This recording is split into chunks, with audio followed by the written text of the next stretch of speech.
انما یرید اللہ لیذہب عنکم الرجس اہل البیت.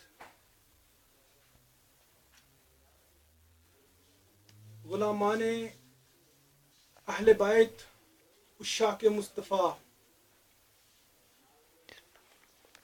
محبان صحابہ کرام، سب سے پہلے اللہ کا لاکھ لاکھ شکر جس نے ہمیں یہ مجلس حسین، ذکر حسین بپا کرنے کی توفیق اور ہمت عطا فرمائی.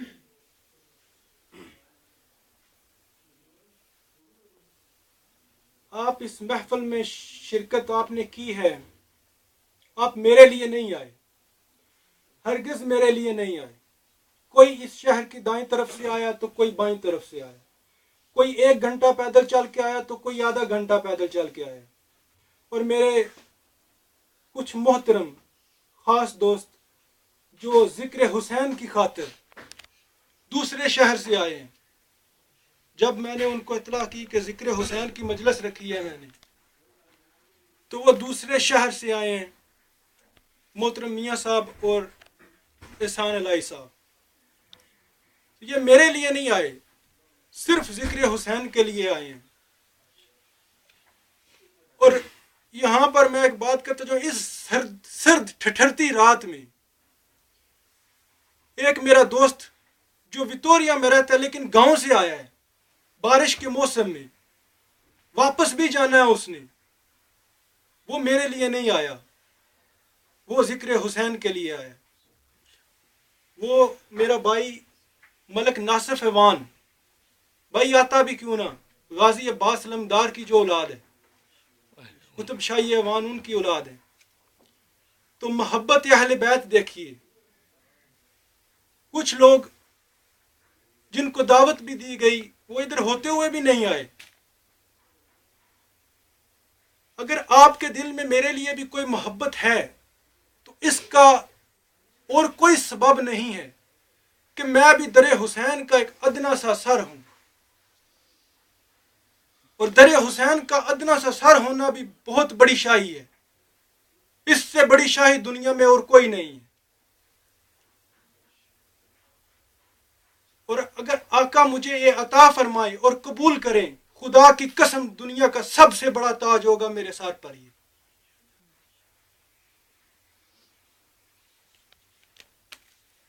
شیخ الاسلام جناب ڈاکٹر طاہر القادری صاحب اس دور کے فاضل اجل میسر ہے ہمیں. میری یہ دعا ہے کہ آپ ان جیسے علماء کی جتنی بھی عزت و تکریم کی جائے، ان جیسے علماء کے فیوزات سے جتنا بھی استفادہ کیا جائے وہ کم ہے. اور میری یہ بھی دعا ہے کہ باقی جمعی علماء کرام، مساجد، مدارس، امام بارگاہیں، جتنے مرکز ہیں، مراکز ہیں عبادات کے، وہ سب آپس میں محبان اہل بیت، سپاہیان قافلہ حسین، عاشقان مصطفیٰ، غلامان صحابہ اکرام بن کر ایک گلدستے میں پھول بن کر رہیں، اور ہمیں وہ ایسی تعلیم دیں جس سے نفرت نہیں بلکہ محبت ابھرے ایک دوسرے کے لیے. میں ان تمہیدی کلمات سے اپنی گفتگو کا آغاز کرتا ہوں. آج اس مجلس حسین، ذکر حسین جو یہاں بپا ہوئی ہے، اور میری ایک گزارش ہے آپ سے کہ بیچ میں شاید میں یہ ذکر نہ کر سکوں، یہ بیان نہ کر سکوں، جذبات میں ہوں گا، آپ بھی جذبات میں ہوں گے. میری یہ دعا ہے کہ ذکر حسین کے صدقے آج جو جتنے معزز حاضرین ہیں جنہوں نے شرکت کی ہے، اگر کوئی ان کے گھر میں جو بیمار ہے، جو مصیبت و پریشان حال ہے، اللہ پاک ان سب کی مشکلیں آسان فرمائے، ان سب کو ذکر حسین کے صدقے شفائے کاملہ اور صحت و تندرستی عطا فرمائے، آمین۔ اللہ پاک میرے دوست، میرے بھائی منشا، اس کے انکل شفاقت صاحب جو اٹلی میں ہیں، بہت سیریس بیمار ہیں، میں آپ سے دعا کرتا ہوں کہ آپ بھی ان کے لیے دعا کریں، میں بھی کرتا ہوں، اور میری اللہ پاک کی بارگاہ میں یہ التجا ہے کہ اس ذکر حسین کی خاطر ان کو صحت و تندرستی اور شفائے کاملہ عطا فرمائے، آمین۔ تو میں آج کی گفتگو کا آغاز کرتا ہوں۔ شروع میں نے ایک آیہ مبارکہ کی تلاوت کی ہے کہ اللہ پاک فرماتے ہیں، ارشاد فرماتے ہیں کہ میں نے اہل بیت محمد اور آل محمد، اہل بیت اطہار کی عزت تم پر فرض کر دی۔ میری جتنی بھی گفتگو ہوگی، جتنا بھی بیان ہوگا، اس آیہ مبارکہ کے گرد گھومتا ہوا ہوگا۔ آج آپ کو میں نے وہ باتیں بتانی ہیں جو مجھے تو پتہ ہے، میرے والدین نے مجھے تو بتائی ہیں، میں نے اپنے اساتذہ سے سیکھی ہیں، میں نے پڑھی ہیں، میں نے جو بھی میرے پاس علم ہے، سب کے لیے نہیں تو بہت سو کے لیے یہ بہت نئی باتیں ہوں گی۔ تعلق کی اصل کیا ہے؟ تعلق کی اصل کیا ہے؟ دو طرح کا تعلق ہوتا ہے، ایک تعلق ہوتا ہے ذات کے ساتھ، ایک تعلق ہوتا ہے تعلیمات کے ساتھ۔ اب دو شاخیں ہیں تعلق کی، حدیث شریف بیان کر رہا ہوں۔ جو تعلیمات کی پیروی کرتے ہیں وہ بھی تعلق کے دعوے دار ہوتے ہیں، اور جو ذات سے محبت کرتا ہے وہ بھی تعلق کا دعوے دار ہوتا ہے۔ حدیث شریف بیان کر رہا ہوں، حدیث شریف صحیح بخاری جلد نمبر 5 صفحہ نمبر 2281، حدیث نمبر 581۔ حدیث میں آتا ہے کہ آقا دو جہان سرور کونین صلی اللہ تعالی علیہ وسلم مال غنیمت تقسیم کر رہے تھے کہ ایک شخص آیا اور اس نے مال غنیمت کی تقسیم پر اعتراض کیا اور گفتگو کر کے چلا گیا۔ پاس سیدنا عمر فاروق رضی اللہ تعالیٰ عنہ کھڑے تھے، جلال میں آ گئے، انہوں نے تلوار کو بے نیام کیا تو آقا علیہ السلام نے ان کو روک لیا۔ آقا نے فرمایا کہ رک جاؤ عمر، حدیث میں آتا ہے رک جاؤ عمر، یہ شخص ایمان سے اس طرح خارج ہو چکا ہے جیسے کمان سے تیر خارج ہوتی ہے۔ ایک اور حدیث شریف، یہ پہلے صحیح بخاری کی بتائیے، اب صحیح مسلم، اسی کی دوسری حدیث شریف، اسی حصے کی، جلد نمبر 2 صفحہ نمبر 844، حدیث نمبر 1064۔ حدیث میں آتا ہے آقا علیہ السلام صحابہ سے مخاطب ہیں کہ میری امت سے وہ لوگ پیدا ہوں گے جن کی زبان تلاوت قرآن پاک سے ہر وقت تر رہے گی، تمہارے روزے ان کے روزوں کے سامنے کچھ نہیں ہیں، تمہاری نمازیں ان کی نمازوں کے سامنے کچھ نہیں ہوگی، تمہاری عبادتیں ان کی عبادتوں کے سامنے کچھ نہیں ہوگی، تمہاری عبادتیں ان کی عبادتوں سے۔ میرے آقا کن سے ارشاد فرما رہے ہیں؟ صحابہ کرام سے ارشاد فرمایا کہ تمہاری عبادتیں ان کی عبادتوں سے عدل میں ظاہراً کم ہوں گی، لیکن وہ دین سے ایسے خارج ہوں گے جیسے کمان سے تیر خارج ہوتا ہے۔ تعلق کی بات کر رہا ہوں، یہ تعلیمات کی پیروی کی بات ہے، تعلق کی بات کر رہا ہوں۔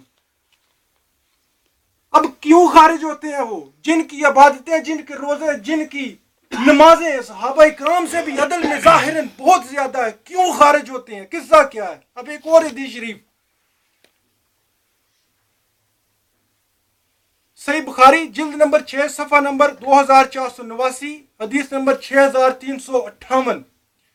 ایک شخص جس کا نام عبداللہ تھا، صحابی رسول تھے، عام زبان میں اس کو عمار بھی کہتے تھے، اس شخص نے شراب خوری کی اور اسے کوڑوں کی سزا ہوئی۔